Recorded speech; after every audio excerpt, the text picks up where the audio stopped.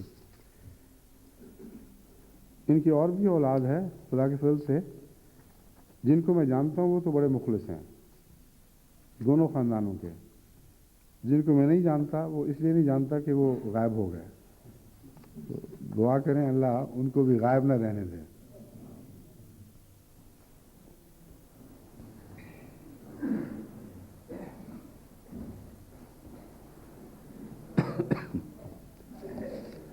الحمد لله نحمده ونستعينه ونستغفره ونؤمن به ونتوكل عليه ونعوذ بالله من شرور أنفسنا ومن سيئات أعمالنا، من يهده الله فلا مضل له ومن يضلله فلا هادي له، ونشهد أن لا إله إلا الله وحده لا شريك له، ونشهد أن محمدا عبده ورسوله۔ عباد الله